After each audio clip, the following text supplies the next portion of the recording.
Assalamualaikum warahmatullahi wabarakatuh. Kami dari kelompok 5 KTI kelas 5B akan mempresentasikan terkait analisis video screen recording.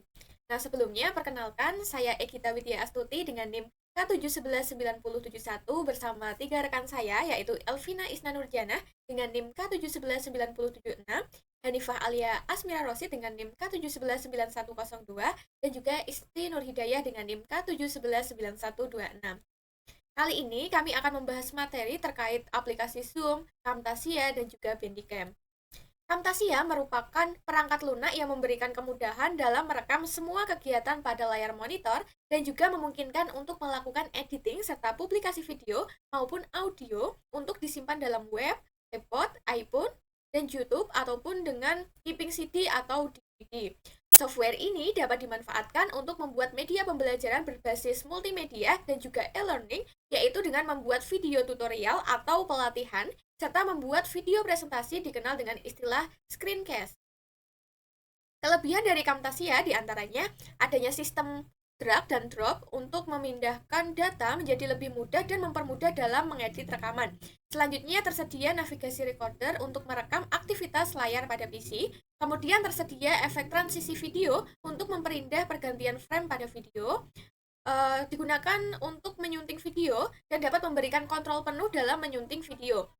Yang selanjutnya yaitu dapat menambah background musik sesuai dengan yang diinginkan, serta dapat menambahkan gambar sendiri.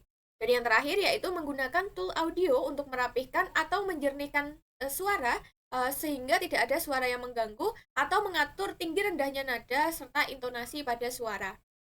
Sedangkan selain memiliki kelebihan, Camtasia juga memiliki kekurangan, diantaranya software program ini berbayar karena jika ingin menyebarluaskan video dapat menggunakan kuota internet tapi juga dapat menggunakan WiFi.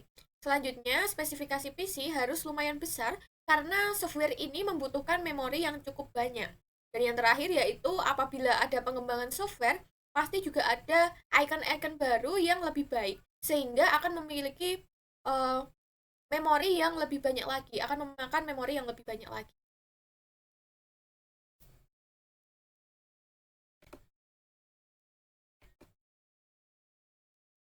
Menurut Wikipedia tahun 2020, terdapat beberapa versi dari Camtasia, yaitu versi Windows 8, 9, 2018, 2019, 2020, dan 2021. Kompatibel dengan laptop itu ada versi Camtasia Studio 8 dan versi Camtasia 2021.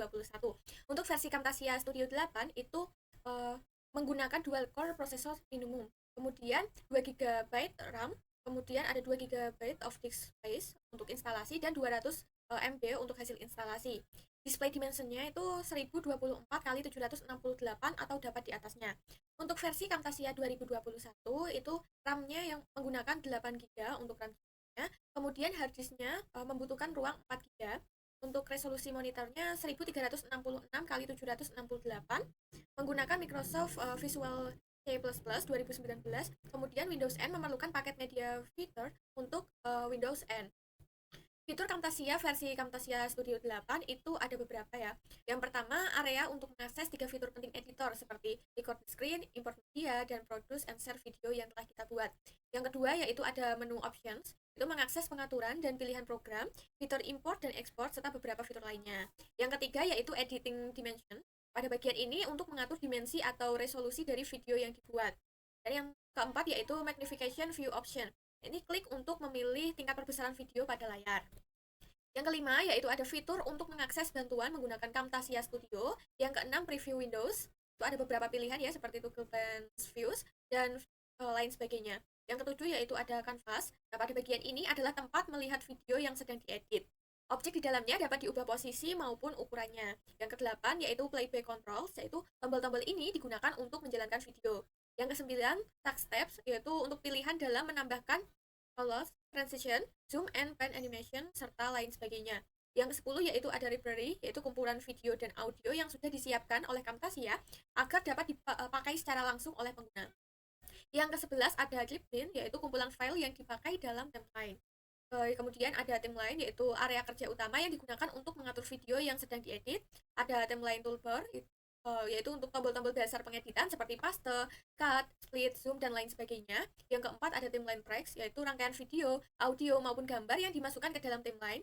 kemudian ada stick media, yaitu celah yang ada di mana apabila dua buah file itu disatukan.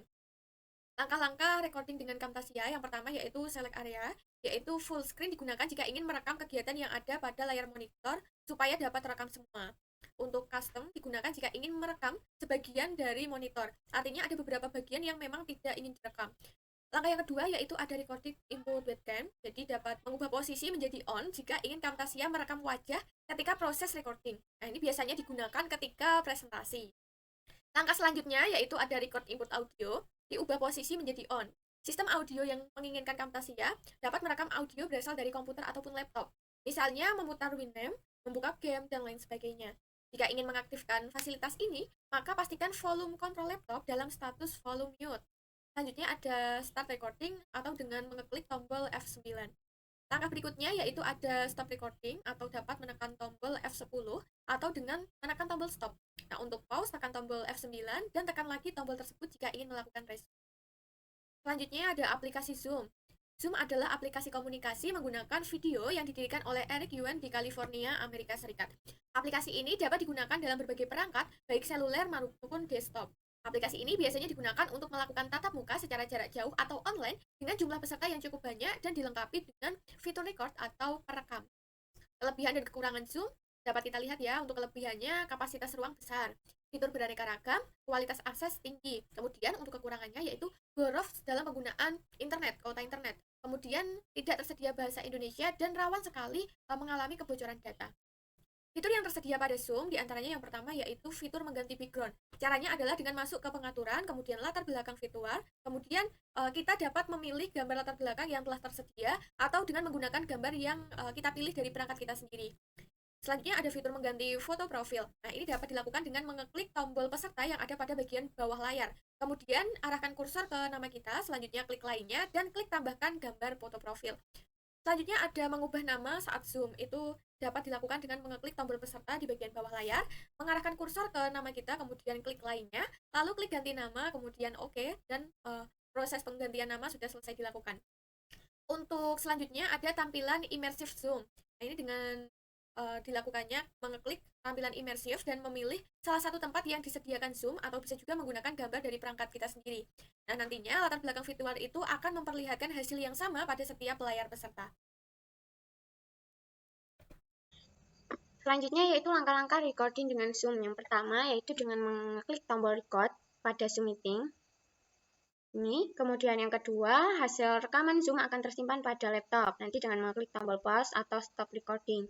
Selanjutnya, nanti setelah berhenti merekam, dan keluar dari Zoom, file dapat diakses melalui PC pada dokumen Zoom. Nanti akan terdapat proses convert meeting recording. Nah, untuk kompatibel dengan laptop, Zoom ini memerlukan akses internet, speaker, dan mikrofon, kemudian webcam atau HD webcam. Untuk support OS-nya itu bisa ada macOS, kemudian ada Windows 10, 8, 7, dan lain-lainnya seperti yang tertera pada layar. Selanjutnya adalah aplikasi Bandicam. Aplikasi ini adalah program perekam paling ringan untuk Windows yang bisa merekam apapun di layar PC-mu dengan kualitas tinggi. Nah, serta bisa merekam di area tertentu di layar PC-mu atau menangkap gambar yang memakai teknologi DirectX atau OpenGL atau Vulkan. Untuk kelebihannya yaitu dapat merekam atau merecord video, sangat ringan saat dimulai dan dijalankan, mempunyai ukuran file yang kecil, kemudian selain merekam layar, bisa untuk merekam suara juga, kemudian bisa menangkap layar atau screenshot. Untuk kekurangannya itu hanya bisa merekam dalam batas waktu 10 menit, dan juga tidak disertai fitur mengedit video. Nah, fitur dari Bandicam ini dilansir dari laman web Bandicam. Fitur yang ada pada Bandicam adalah yang pertama yaitu dapat merekam lebih dari 24 jam tanpa berhenti. Kemudian dapat merekam video 4K Ultra HD pada resolusi hingga ukuran 3840 dikali 2160. Kemudian dapat mengunggah video yang direkam itu ke YouTube tanpa mengkonversi. Kemudian ukuran file yang direkam itu 20% hingga 95% itu lebih kecil dari file yang dibuat oleh perangkat lunak lainnya. Dan maksimum ukuran filenya itu tidak terbatas, bisa lebih dari 3,9 GB. Untuk kompatibel dengan laptopnya, jadi untuk minimum itu memerlukan Windows Vista 78, 10, 11, kemudian CPU-nya Intel Pentium 4, 1.3 GHz, atau AMD Athlon XP 1500 lebih dengan RAM 512 MB dan harddisk 1 GB dan juga VGA 800 x 600 16 bit color. Kemudian untuk mendapatkan hasil maksimal itu harus dilengkapi dengan CPU dual core processor, kemudian dengan RAM 1 GB dan harddisk 10 GB dan juga VGA 1024 x 768 16 bit color. Bandicam ini tidak dapat bekerja pada Mac atau Linux, jadi hanya dapat digunakan pada Windows saja. Nah, program-program yang dapat direkam pada Bandicam itu banyak sekali ya, ada berbagai game 2G dan 3G, Minecraft, PUBG, LOL, dan lain-lainnya. Itu bisa juga untuk merekam video streaming TV internet, YouTube, BBC, CNN, atau kuliah internet. Kemudian streaming program pemutaran video, dan juga berbagai program Windows berupa PowerPoint, Excel, Firefox, Messenger. Nah, selain itu, Bandicam juga dapat merekam layar desktop, obrolan video Skype, webcam, HDTV, game, dan aplikasi 3D lainnya. Cara menggunakan aplikasi ini sangat mudah. Yang pertama, kita hanya perlu mendownload dan menginstal aplikasi Bandicam terlebih dahulu pada situs resmi Bandicam. Kemudian yang kedua, itu bisa langsung membuka, tampilannya seperti pada layar. Langkah yang ketiga itu yaitu menyeting aplikasi Bandicam sesuai kebutuhan Anda. Jadi bisa pindah ke tab menu video, kemudian klik setting. Nah, kita bisa men-setting format yang kita inginkan. Dan juga jangan lupa untuk men-setting size atau resolusi video beserta FPS videonya. Langkah yang keempat, untuk FPS sendiri atau frame per second, itu adalah jumlah frame yang direkam per detik. Secara default, pengaturan ini diset pada 30 fps, tetapi Anda juga bisa mengubah ukuran FPS ini sesuai keinginan Anda. Kemudian langkah yang kelima, itu bagian kodek, gunakan MPEG-4 jika Anda menggunakan format video berupa MP4. Namun jika menggunakan format AVI, Anda bisa menggunakan kodek XSpeed. Langkah selanjutnya yaitu untuk kualitas videonya, silakan sesuaikan dengan kualitas video yang Anda inginkan yang sesuai dengan kondisi PC Anda. Itu bisa disetting seperti pada layar. Kemudian langkah yang ketujuh, Anda bisa menentukan apakah Anda ingin merekam layar sambil merekam suara Anda atau tidak. Jika iya, Anda bisa mengaktifkan mode tersebut pada menu recording setting dan aktifkan record sound. Langkah yang kedelapan, pada menu ini Anda juga bisa mengaktifkan webcam atau menampilkan rekam wajah Anda pada video.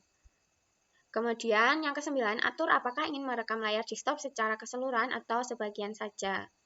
Nah, nanti bisa disetting pada laman ini seperti yang tertera pada gambar di sini. Kemudian langkah ke-10, setelah semua proses setting selesai, Anda bisa mengklik tombol rec yang berbentuk bulat di pojok kanan atas. Dan untuk berhenti melakukan recording atau stop dan save video, Anda hanya cukup menekan shortcut F12 pada keyboard Anda. Kemudian langkah ke-11, untuk lokasi penyimpanan video hasil recording Anda secara default akan ditempatkan pada folder Bandicam yang ada di dokumen.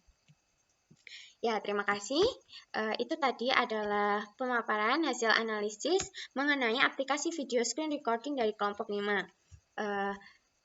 Kami dari kelompok 5 mohon maaf apabila terdapat kesalahan dalam penyampaiannya. Terima kasih. Wassalamualaikum warahmatullahi wabarakatuh.